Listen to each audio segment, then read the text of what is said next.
In the beginning, there was darkness, and then, bang, giving birth to an endless expanding existence of time, space, and matter.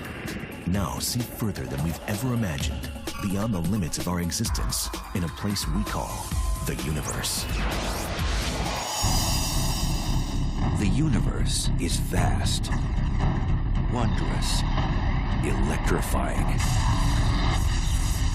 But for space travelers looking for a thrill ride, it could be a one-way ticket. It's a place from which you can't return, or at least not in the form in which you went in. Go where no one has dared to venture. Take a virtual tour of the deadliest places in our galaxy and beyond.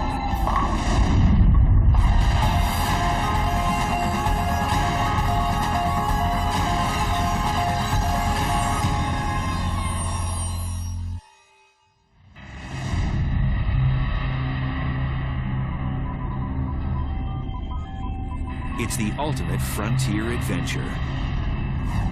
Space travel.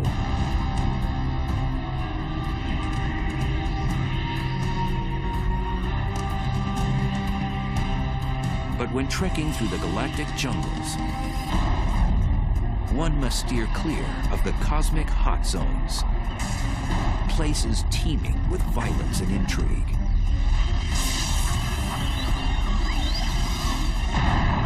There are dangerous places, certainly very energetic phenomena that are a lot more powerful than atomic bombs being detonated, infinitely more powerful.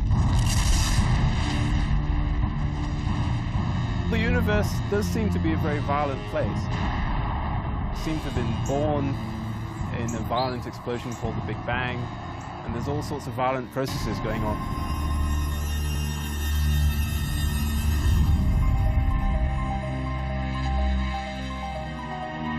On December 27, 2004, satellites picked up the greatest cosmic explosion ever recorded. A blast 30,000 light years away, which had the power to briefly alter our planet's upper atmosphere.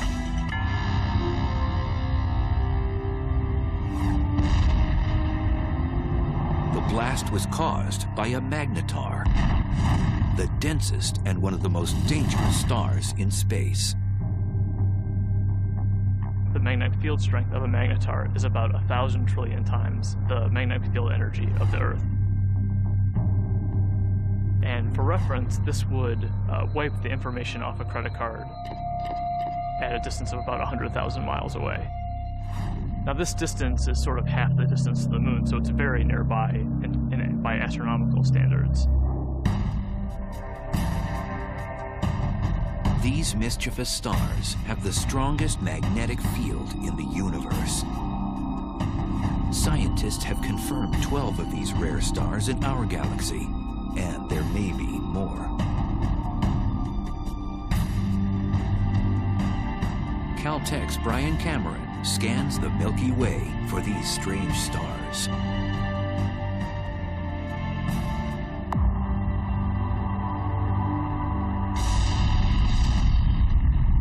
Magnetars are a special class of neutron stars with ultra-strong magnetic fields, the densest form of matter in the universe. The first magnetar showed itself in the form of a high-energy event that was detected in the late 70s, although at the time we didn't know that it was a magnetar. It wasn't until the early 90s that researchers suggested that these objects were dominated by magnetic fields, and that the magnetar theory was actually confirmed. Magnetars are born out of the death throes of massive stars. When a star dies, it begins to collapse and go supernova. Sometimes a dense neutron star forms from the cinders of that supernova explosion. During the process, a few neutron stars become magnetars, which possess a strong magnetic field. These stars eject high-energy emissions of X-rays and gamma rays. We think that normal neutron stars are born from regular stars that are something like 10 or 20 times the mass of the sun. But there's evidence that magnetars are born from possibly even more massive stars than this, something like 40 times the mass of the sun. Typically, a star of such mass would be too heavy to form a neutron star. Instead, its mass would collapse into a black hole. Black holes are formed from cramming a certain amount of mass in a certain volume, and for whatever reason, these stars are unable to do that. One theory is that some massive stars undergo a weight loss program right before exploding as a supernova, losing 90% of their mass. So instead of collapsing into a black hole, the emaciated star becomes a neutron star with extreme magnetic powers. When the magnetic force gets incredibly strong, it deforms the magnetar's crust, creating seismic events called starquakes on its surface. And eventually, this crust breaks under the stress, and the magnetic field reconfigures itself into a lower energy state. And when this happens, a fireball is launched off the side of the star. So starquakes on neutron star surfaces are thought to give rise to these giant flares that we see.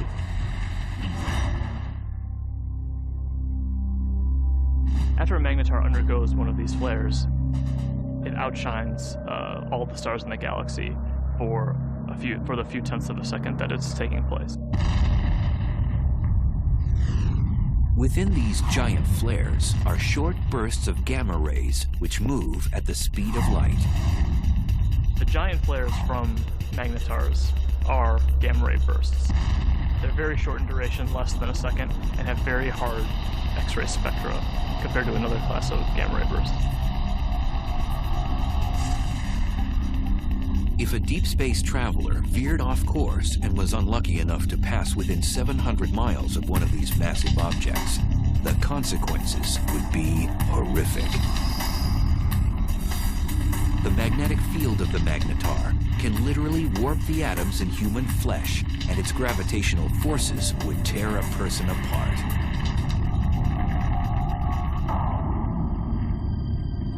So then, how close would a magnetar have to be to wreak havoc in our solar system?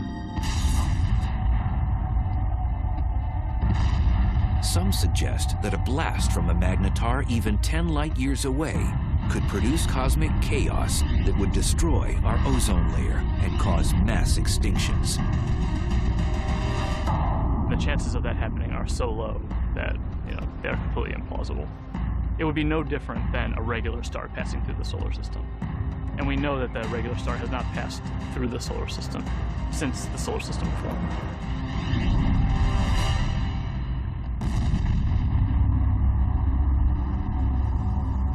Scientists think that magnetars are only a few thousand years old and will become dim after 10,000 years. We're just now starting to understand the life cycle of magnetars. We think that they're very young, but how young is still uncertain.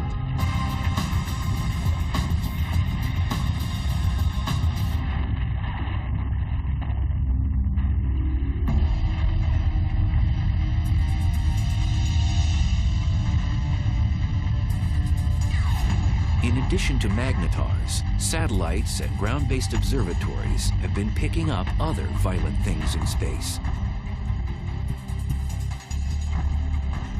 Scientists have now confirmed the existence of a phantom-like force that's so strong that it might very well be the most vicious phenomenon in the universe.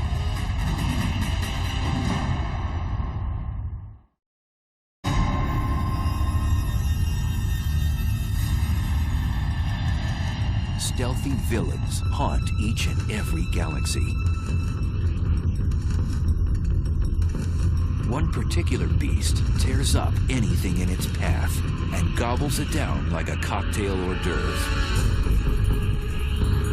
It's one of the most bizarre and destructive phenomenon in the universe, a black hole.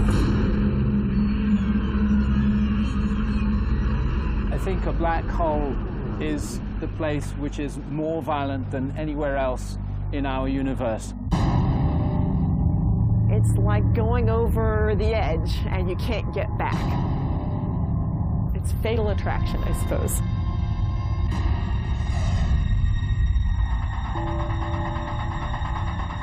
A black hole is a region of space where the pull of gravity is so immense that nothing can escape it, not even light.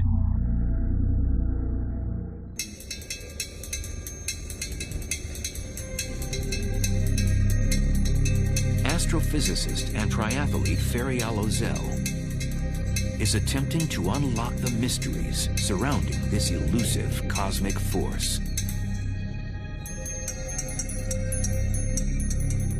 In a black hole, the gravity is so strong that no other force can compete with it, so everything collapses to a single point.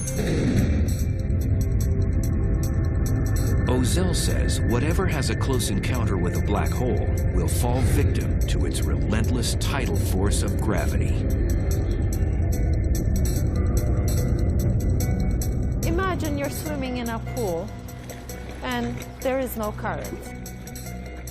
You can go whichever direction you want. Now imagine you're taken out of this pool and you're in a river. Imagine a current that is much, much, much stronger. That the only direction that you could go would be with this current. The space around a black hole acts like this wild river. You could never fight this enormous drag that you feel.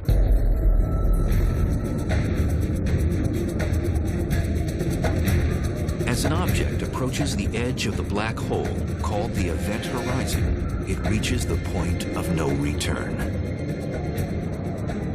As you come closer and closer to this event horizon, you would already be approaching this extremely fast motion of space under you. And your only future direction is now into the black hole.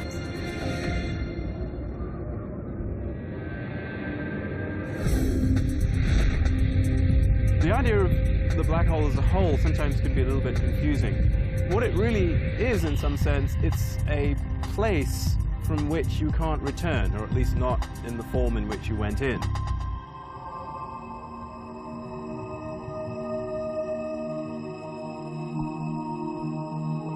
Black holes are difficult to detect because, as the name suggests, you cannot see one by itself because it's black. But scientists have spotted a black hole when its gravity affects something else in space, such as a passing star. A completely isolated black hole would not be visible. What we really see from a black hole is actually the hot material that's swirling around it and that's being sucked into it. So in the neighborhood of these powerful black holes, you'll get a lot of radiation resulting from the black hole pulling in material and stretching it and twisting it as it's falling in. Black holes consume anything in close range, and there are billions upon billions of them prowling the universe.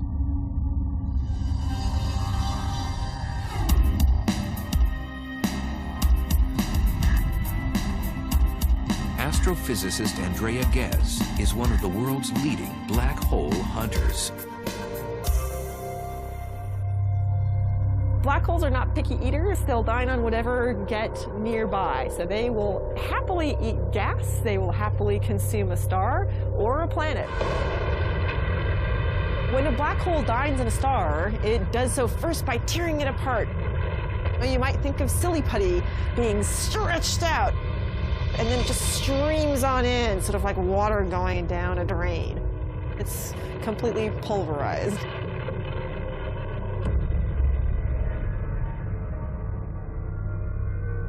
Black holes are produced, we believe, by the collapse of the core of a massive star, something like 25 or 30 times the mass of the sun or more.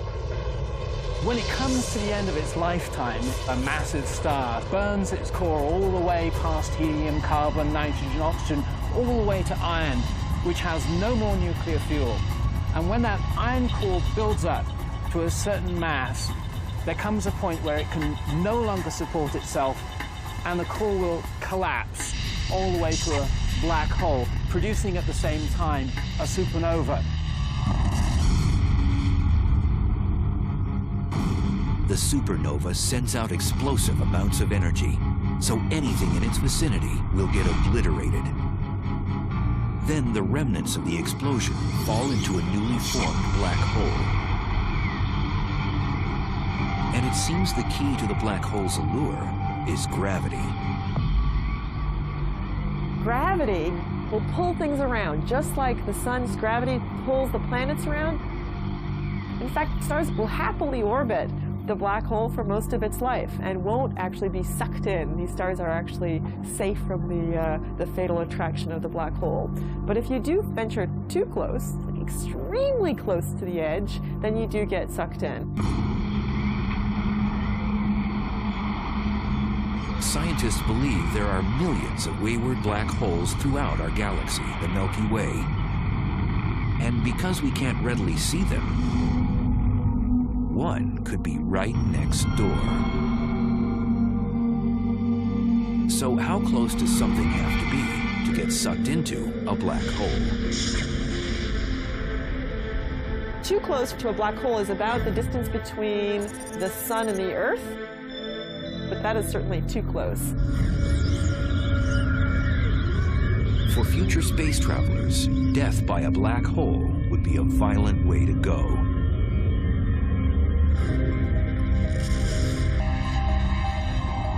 The method by which a black hole could kill you depends on how big the black hole is. They come in two categories.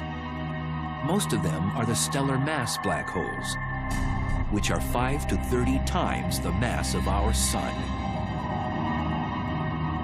If the black hole is stellar-sized, then the tidal forces near the black hole are strong enough that it will tear you apart tidally, even well outside the event horizon. If you wanted to fall into a black hole, you certainly wouldn't want to fall into one of those. It will spaghettify you. But in addition to the stellar-sized black holes, there are others that are mammoth, millions to a billion times the mass of the sun. And now scientists believe that these monsters hold center court in every galaxy, including our own.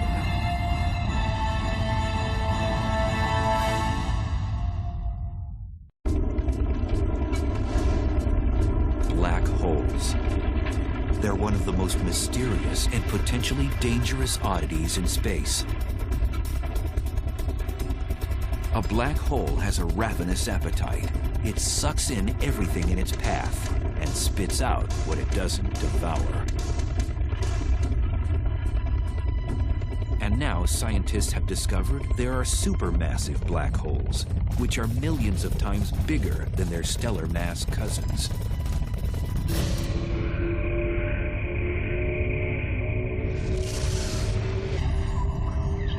And evidence suggests that supermassive black holes were born after the Big Bang, when the universe was first created.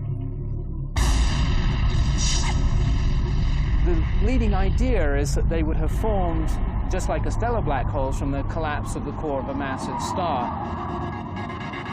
But then they grew by feeding grossly from the gas, from other galaxies which collided with them.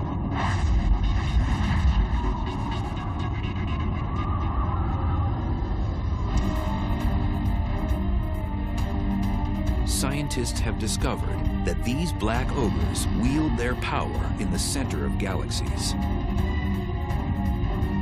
The supermassive black holes are at the center of the galaxy, most likely because they're the most massive object within the galaxy.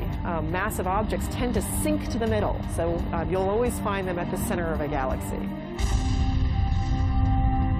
For a long time, scientists didn't think a supermassive black hole existed in our neck of the universe, the Milky Way.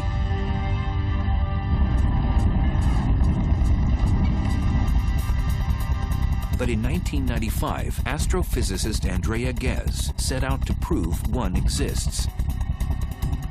We've done an experiment over the last 10 years to ask the question, is there a supermassive black hole at the center of our galaxy?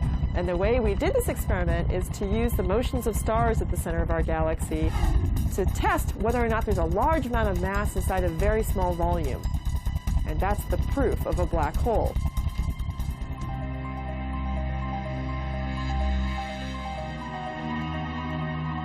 At the Keck Observatory in Hawaii, which houses one of the largest telescopes in the world, Ghez began using a groundbreaking technology called adaptive optics, which brings into focus faraway objects. So this is without adaptive optics. This is what you would see. In this big square, there's nothing. We turn adaptive optics on, and you see the stars. This region contains the stars that provide the keys to our experiment. So we want to watch how these stars move. Ghez noticed that there was a large cluster of stars orbiting around an invisible object at the center of our galaxy. And they were moving at an unusually rapid rate. So we can actually see these stars that are really close to the center, and we can watch them go around. Those stars go around the black hole just the way the planets orbit the sun. The orbits tell us where the black hole is, so it's located right where the star is. That's the center of our galaxy.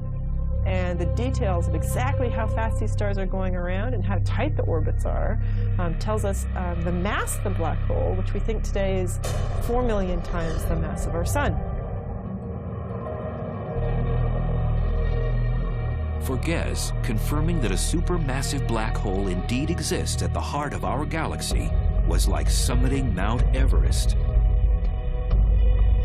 It was incredibly exciting to discover the supermassive black hole at the center of our galaxy, simply because it was a question we had set out to address. The question, is there a supermassive black hole? And we could design an experiment that actually got at it.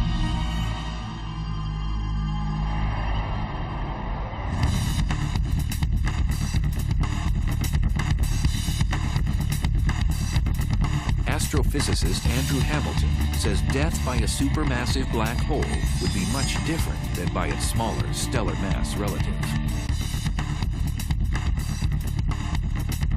If you want to go and be a tourist and have the ultimate experience of falling inside a black hole and finding out what's really there, go visit a supermassive black hole. Much better idea. Unlike a stellar black hole, which would rip you to shreds before entering its deadly vortex, a space explorer could actually experience free falling inside a supermassive black hole. Inside a supermassive black hole, it turns out that even though the black hole is more massive, it's also much larger in size, and that means that the tidal forces are weak enough that you could pass through the event horizon and fall deep inside the black hole without being tidally torn apart. But deep down inside the black hole, the centrifugal force of the rotation of the black hole provides effectively a repulsion. If there's any matter at all inside it, then stuff that's falling in will tend to collide with stuff that's trying to get out. And the result of that collision of energies is an unimaginably chaotic maelstrom of super hot, dense plasma. And in that case, your fate is that it can roast you.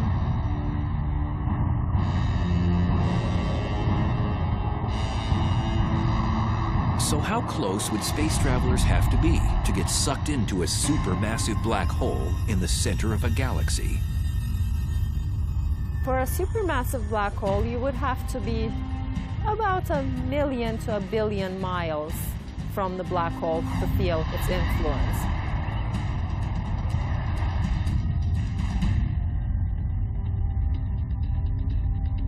Over the years, the Chandra X-ray Observatory has caught our galaxy's supermassive black hole nibbling on cosmic matter, not binging like other supermassive black holes.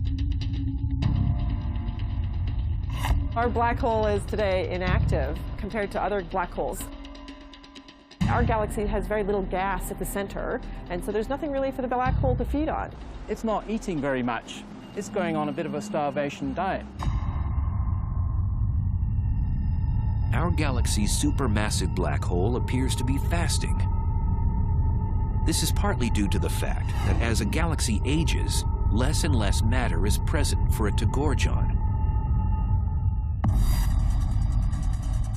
But in the future, it might be quite a bit more active if it ever gets a fresh supply of gas at its center to feed off of. One way to rejuvenate our supermassive black hole's appetite is to collide with another galaxy. Sound implausible? 2 million light years away, our closest neighbor, the Andromeda Galaxy, is charging toward us at almost 75 miles per second, or 270,000 miles per hour.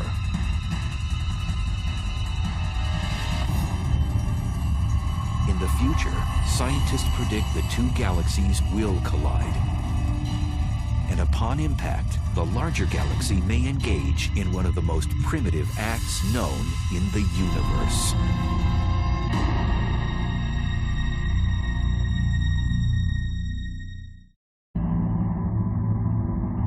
It's one of the most barbaric rituals in space. A larger galaxy eats a smaller one.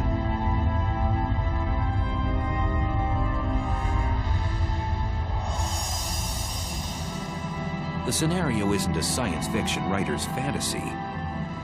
It's a cosmic reality.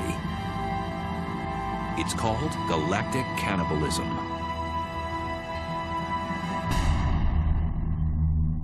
The ghastly event can occur on the celestial highway when two galaxies have a head-on collision.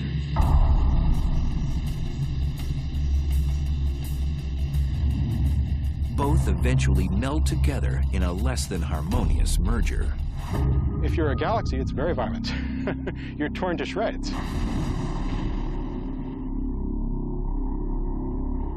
Joshua Barnes studies galaxy mergers. Acting like a crime scene investigator, he admits his research is a bit like inspecting a car crash. Imagine that you come across the scene of a car crash.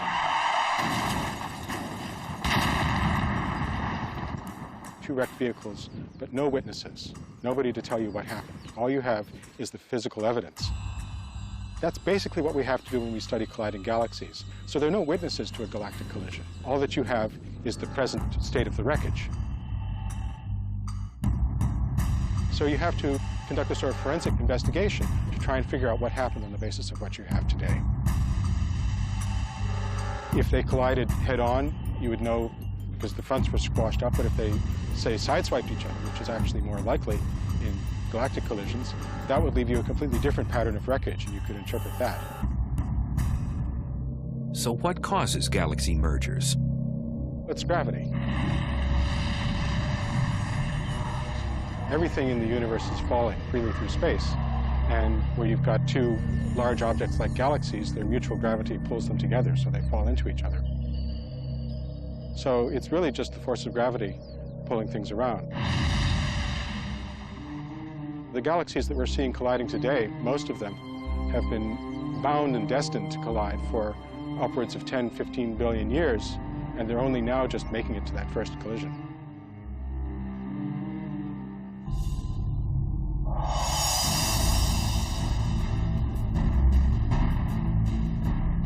Our own galaxy, the Milky Way, is moving toward our neighbor, Andromeda. Both galaxies are spiral in shape, but Andromeda is about twice as massive, with a supermassive black hole, the mass of 30 million suns.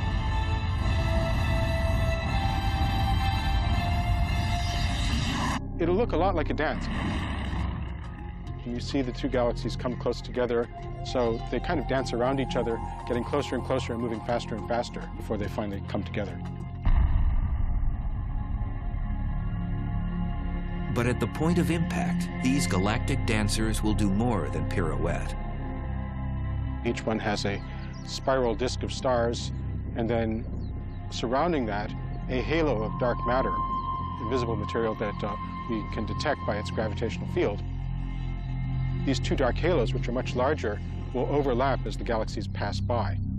Eventually, as the two galaxies spiral around each other closer and closer, you can no longer distinguish them as separate systems, and finally the nuclei merge.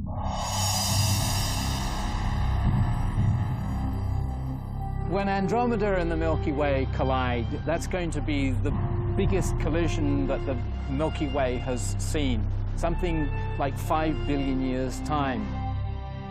The good news is that we, the solar system, will have a grandstand view. What will happen is that two galaxies, their spiral disks, are going to get tidally torn apart into fantastical shapes.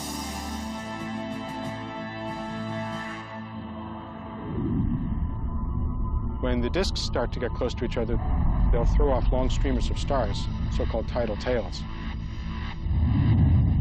And what happens to the sun and the solar system, should we still be around, it really is hard to predict. We could get lucky and be on one of those tidal tails and get a sort of bird's eye view of the whole process as we fly out.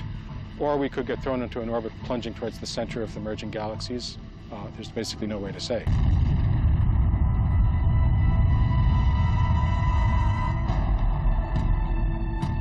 During the merger, if our solar system moves through the suburbs or the edges of Andromeda, we might not notice anything.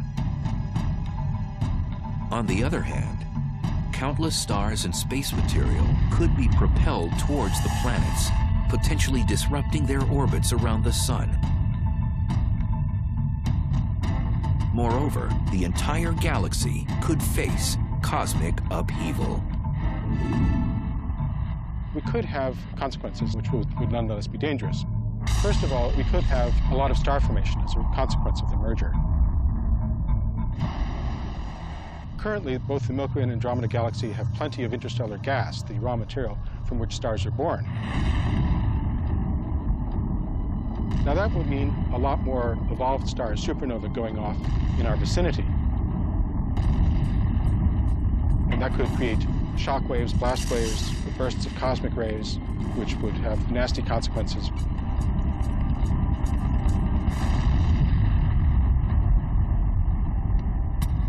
After the merger, the fate of our solar system is uncertain, as the supermassive black holes of Andromeda and the Milky Way vie for power in the newly jumbled galaxy.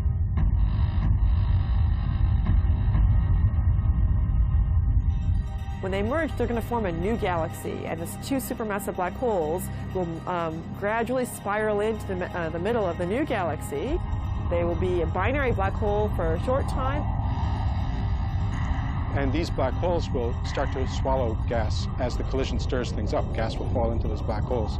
They're going to turn on. They're going to start emitting radiation. But the potential for fireworks, possibly for fueling the black holes at the centers of the galaxies, matter falling into them, possibilities like that do exist. And then the only safe place to watch the process would be on one of those tidal tails riding out and escaping the collision.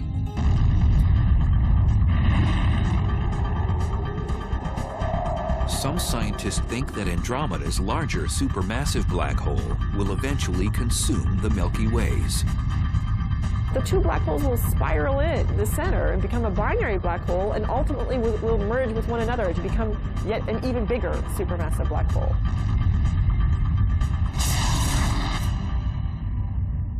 So a small galaxy colliding with a large galaxy is likely to be dominated by the larger galaxy. It'll essentially have most of its material absorbed by that galaxy and become subsumed into it.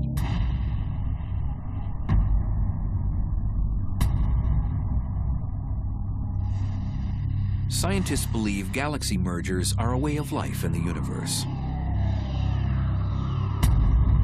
Modern galaxies, including the Milky Way, have grown larger by cannibalizing smaller galaxies. Every galaxy that we see has probably been through many collisions. The Milky Way has a central bulge of stars, which are probably the relic of a previous collision.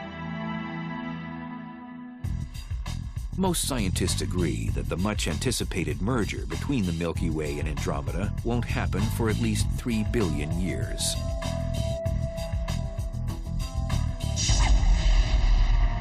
But there may be more immediate dangers in space. In cosmic neighborhoods millions of light years away, there are hyperactive galaxies that have become the big bullies on the block.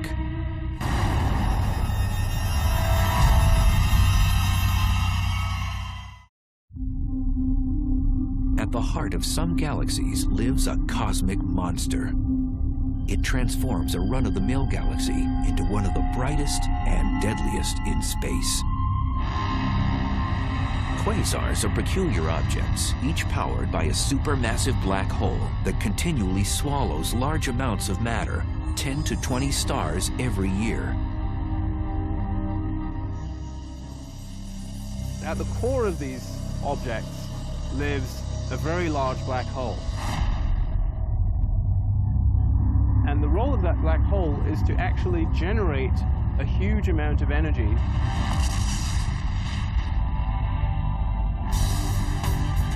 Quasars are the most energy-efficient mechanisms in the cosmos.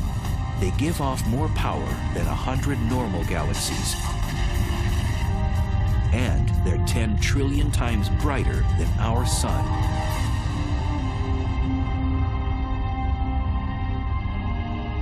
So how are quasars created in the universe?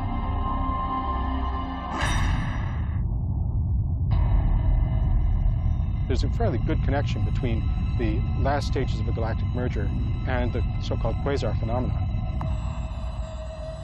If that really happens in the case of the Milky Way and Andromeda, we could have, for a period of some tens or possibly even 100 million years, a quasar active in the center of the merged galaxies. And a quasar puts out about 100 times as much energy as a typical galaxy. And if we were actually thrown into an orbit which took us towards the center of the galaxy, we could get very close to that quasar and really get scorched. The word quasar stands for quasi-stellar radio source, which means star-like emitters of radio waves. The word was coined when the quasar phenomena was still a mystery. Now we know they're not star-like at all. In addition to emitting radio waves and visible light, quasars also give off ultraviolet rays, infrared waves, X-rays, and gamma rays. All deadly if something or someone gets too close. A quasar is a supermassive black hole at large distance that is active. It's powerful, it's emitting light, and we can observe it in many wave bands. Quasars were first discovered in the 1960s, but as radio telescope imaging got better, astronomers discovered that some of those quasars also have powerful jets beaming out of them.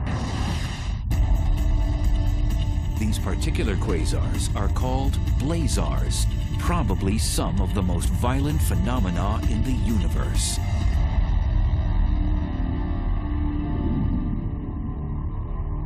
Blazars are powered by black holes, just like quasars, but they're somewhat different in that all of that energy is being focused, or a large amount of that energy is being focused into jets, which are streaming out.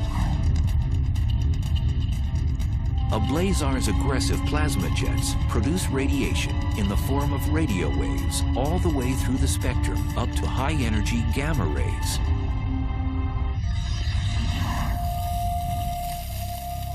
Astrophysicist Glenn Piner has been investigating the physical conditions at the centers of these exotic galaxies.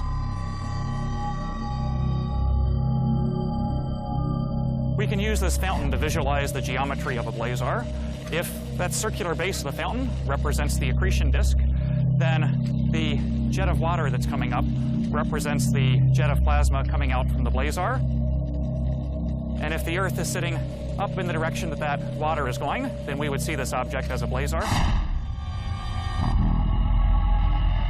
To an astronomer, it's like looking down a fire hose. It really gets you in the eye. You see this bright, blazing thing that we call a blazar.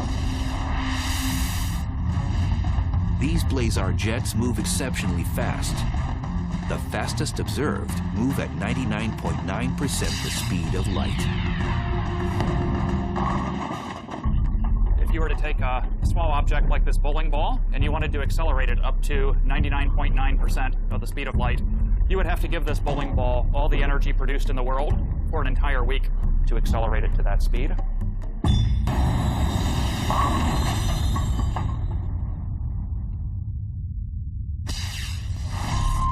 And in these blazars, we're accelerating not just small objects like bowling balls, but large masses of the mass of the planet Jupiter, or larger, to those speeds. So they're being given incredible amounts of energy by this efficient engine. Blazars pose unimaginable consequences to cosmic objects that get too close to its deadly jet. If there was a planet relatively close, a few light years from the actual jet, the radiation on that planet could be millions of times what it gets from the star. It would be continually exposed to high levels of radiation. So I don't think we want to look for life on a planet that would be orbiting a star that's in a blazar jet. Scientists link radio telescopes all over the world to achieve the magnification needed to zoom in on a blazar jet. So to give you an analogy for what kind of magnification that is, that would be magnification sufficient to read a newspaper that someone was holding in New York from Los Angeles. We'd love to look as close to the central black hole as possible so we could actually figure out how nature is accelerating these jets and getting them up to such high speeds. And we'd also like to know what it is actually that the jets are made of, because it turns out that's something that's currently not known. Until more is known about blazars, astronomers will keep a neighborhood watch for them, as well as all the other dangerous places in our uncontrollable universe. Definitely there are violent events going on in the universe. Much, much more energy than we can even imagine on Earth. There are trillions of suns shining all at once. Those are the kinds of energies that we're talking about. But in that case, the fact that we are far away from them helps the survival of our species. If we're actually traveling through space, then definitely we will have to be worrying about these events.